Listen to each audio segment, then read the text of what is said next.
my wife and I are foster parents as well, and a success story from that. We took a kid in that was struggling, and the kid was just out and on the street and pretty well lost, which would have been a burden to the government eventually. So right now the kid's on par to graduate this year.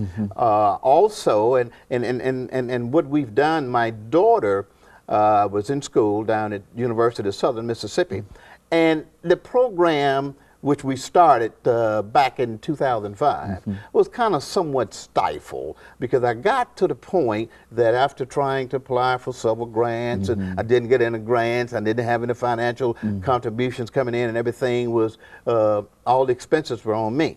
So I kind of went down for a while, and my daughter moved back to Nashville, and we were sitting having dinner one night, and she said, "Dad, let's talk about vision of hope." I said, okay. I said, what do you want to talk about? She said, what we need to do is we need to come up with 5 core values, what we want to work in. We want to take small increments, and we want to refine our processes to see where we are. And we need a measuring device to see where we need to go. Do we need to change in the middle of the stream of what our approach is, because we need to be, and I guess from that point, what happened to me, it gave me a sense of rejuvenation. A new vision. New vision. And then it pushed me right up. So that's kind of where we are now. And I like to be able to show value.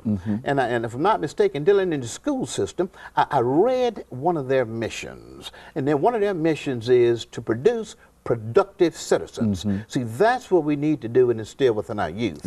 And another thing that we need to look at is our teachers. I found a newfound respect for our teachers in the school system.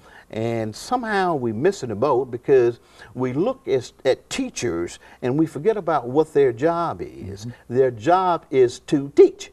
Teachers to teach. So now, in the development stages of our kids, to be successful, there are several factors that we're not considering. And then we got to look at parents, and parents' job should be parenting.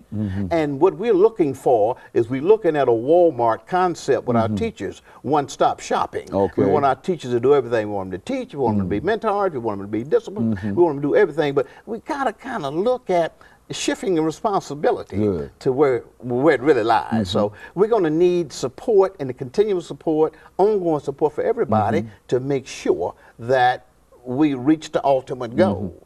And one thing that we did, my daughter and I, we devised a circular approach. And right in the middle of that circle, we used one key word. It was proactive. So what we want to do is use a proactive approach to stay in front of a situation, as opposed to being reactionary. Most organizations use the reactionary approach, and when you use a reactionary approach, there's an additional cost anytime you use the word regardless whether rework, redo, rehab, that's an additional work. So what we want to do is cut it off and get in front of it before it happens. So that's kind of where we are, and we had some ideas about what we need to do to continue to strive and make Vision of Hope successful. And one thing, we came up with a couple of more key words. To be successful, there's 2 things must occur, and that's education and discipline. People frown on discipline and look at discipline as a corporal punishment act thing, harsh beating, but discipline is a teaching tool to correct an undesired behavior. That's what discipline is. That's all good. That's very good. And so these are some of the things that being creative, being out of the box thinkers, and trying to do things a little different. Like I mentioned earlier, if you keep doing the same things, and then your results are going to reflect the input.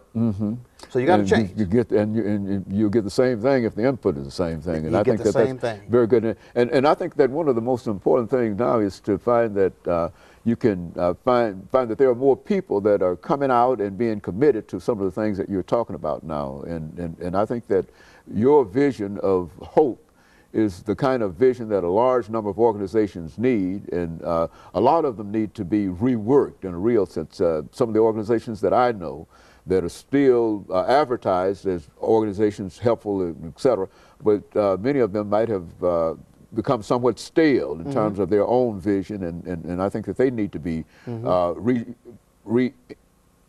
energized or something like, you know, something like that. And I think that what you're talking about is something that can be applied all over this nation, you see. And I think you recognize that. If you can get a good program going here, and there's enough financial assistance now in terms of grants and things that are coming from the federal government now, that if you can get a good program going here in Nashville, Tennessee called the Vision of Hope, it will certainly capture, as you've already indicated, the Chicago's and the LA's and all of those other places that are having the similar kind of problems.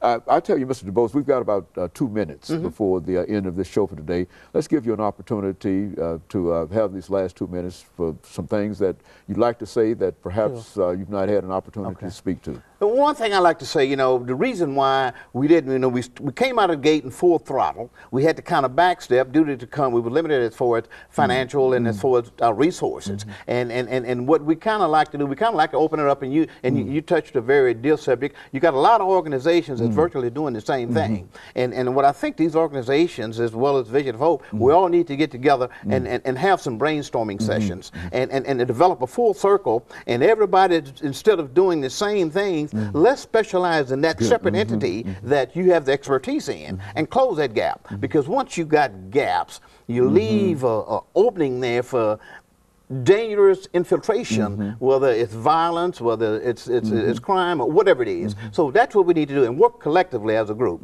And I would be more than glad to sign and talk to anybody so we can kind of network and we can kind of put all these valuable utilizations together.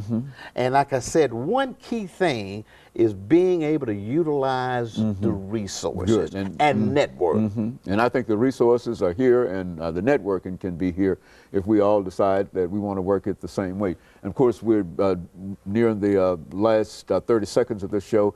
And let me thank you for coming by and giving us that excellent information. And we'll be looking for some additional information in reference to a Vision of Hope. And as you've indicated, that it's not only in Nashville, you hope to carry it all over this nation. And of course, we'll be back with our audience next week at the same time, and we thank you for watching this morning. Thank you and good morning.